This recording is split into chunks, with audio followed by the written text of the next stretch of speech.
नमस्कार. मी तुम्हाला ऐकवत आहे भगवद्गीता. त्यातला अध्याय पहिला अर्जुन विशदायोग. मागील व्हिडिओप्रमाणे या व्हिडिओ देखील आपण तात्पर्य हे छोटे असल्याकारणाने एकपेक्षा जास्त श्लोक घेणार आहोत. तर श्लोक क्रमांक 10. अपर्यातं ततः अस्माकं बलं भीष्म अभिरक्षितं पर्याप्त तु इदम एतेषां बलं भीमं अभिरक्षितम्.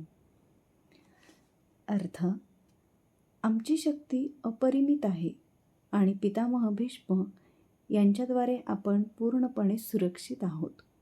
परंतु भीमाने काळजीपूर्वक रक्षिलेली पांडवाची शक्ती मर्यादित आहे. याचं तात्पर्य: या ठिकाणी दुर्योधनाने तुलनात्मक शक्तीचे अनुमान व्यक्त केले आहे. जगातील अनुभवी सेनापती पितामह भीष्म यांनी सैन्याचे विशिष्ट रक्षण केल्यामुळे आपल्या सैन्याची शक्ती अपरिमित आहे असे त्याला वाटते. उलटपक्षी अल्पानुभवी सेनापती म्हणजेच भीमाने रक्षिलेले पांडव सैन्य सीमित आहे. भीम भीष्माच्या तुलनेत नगण्यच होता. दुर्योधन भीमाचा नेहमी मत्सर करीत असे, कारण आपला मृत्यू केवळ भीमाकडूनच होईल हे तो परिपूर्ण जाणून होता. त्याचवेळी अत्यंत श्रेष्ठ सेनापती भीष्म यांच्या उपस्थितीमुळे त्याला स्वतःच्या विजयाची निश्चिती होती. या युद्धात आपला विजय होईल या आपल्या निष्कर्षाचा त्याला विश्वास पटला होता. श्लोक क्रमांक 11. अयनेषु च सर्वेषु यथाभागम अवस्थिता भीष्मम् एव अभिरक्षन्तु भवन्तः सर्वे एव हि. अर्थ: आता तुम्ही सर्वांनी सैन्य व्यूहरचनेतील नेमक्या ठिकाणी उभे राहून पितामह भीष्मांना पूर्ण सहाय्य केले पाहिजे. तात्पर्य: भीष्माच्या पराक्रमाची स्तुती केल्यानंतर दुर्योधनाला वाटले की इतर योद्ध्यांना आपण महत्त्व दिले नाही असे कोणाला वाटू नये, म्हणून त्याने नेहमीच्या आपल्या मुत्सद्देगिरीला अनुसरून वरील शब्दांची परिस्थितीशी जुळवून घेण्याचा प्रयत्न केला. त्याला ठामपणे सांगितले की भीष्मदेव निसंशय सर्वश्रेष्ठ योद्धा आहे, पण ते वृद्ध असल्याकारणाने त्यांचे सर्व बाजूने रक्षण करण्याचा प्रत्येकाने विचार केला पाहिजे.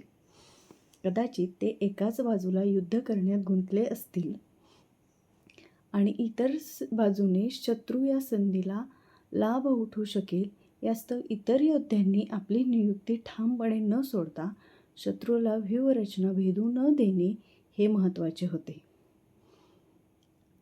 कुरूंचा विजय भीष्मांच्या उपस्थितीवरच अवलंबून आहे हे दुर्योधनाला स्पष्टपणे कळून आले.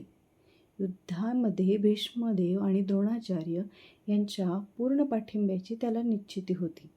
याचे कारण म्हणजे ज्यावेळी मोठमोठ्या सेनापतींच्या सभेत द्रौपदीचे वस्त्रहरण केले जात होते, त्यावेळी तिने या दोघांकडे न्याययाचना केली होती, पण ते एकही चकार शब्द काढू शकले नव्हते हे दुर्योधन निश्चित जाणून होता.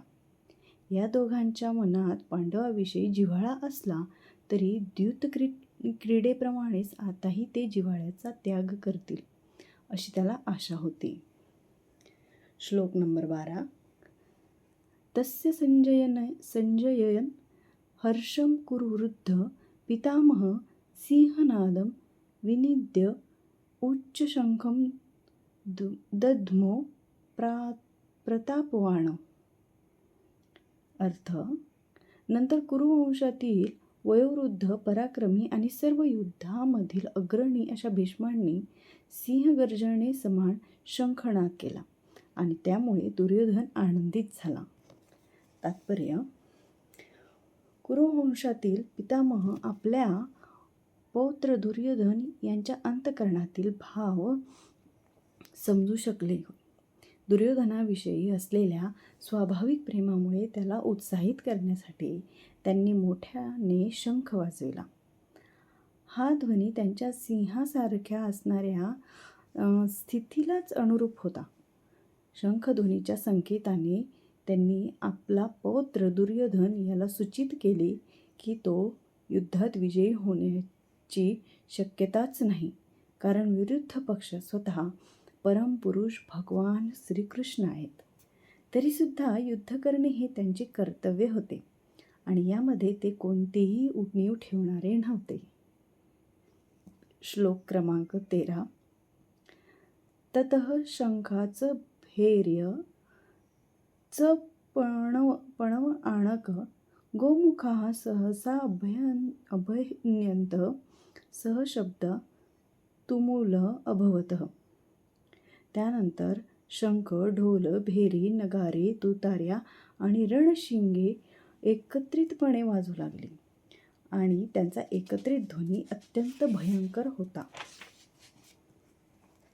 तत श्वेतहर्ये युक्ते महती स्नंदेने स्थिता माधवः पांडवच एव दिव्या शंखो प्रदध्मन्तु.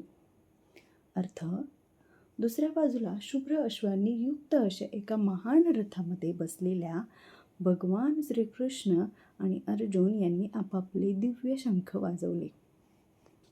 तात्पर्य: भीष्मदेवांनी वाजवलेल्या शंखांची तुलना करताना श्रीकृष्ण आणि अर्जुन यांनी वाजविलेल्या शंखाचे दिव्य म्हणून वर्णन करण्यात आले आहे.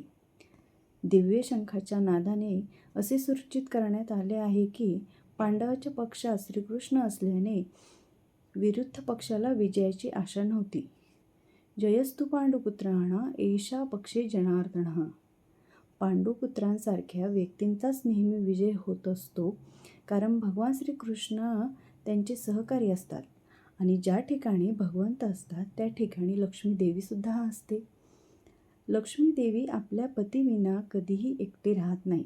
म्हणून विष्णू किंवा भगवान श्रीकृष्ण यांच्या शंखामधून उत्पन्न झालेल्या दिव्य शंखध्वनीद्वारे कळून आले की भाग्य आणि विजय अर्जुनाची वाटच बघत होते. या व्यतिरिक्त हे दोन्ही मित्र ज्या रथावर बसले होते तो रथ अग्निदेवाने अर्जुनाला दान केला होता. यावरून आपल्याला असे लक्षात येते की हा रथ त्रिलोकी कुठेही फिरवला तरी तो निश्चितपणे सर्वत्रच विजय प्राप्तीच करतो.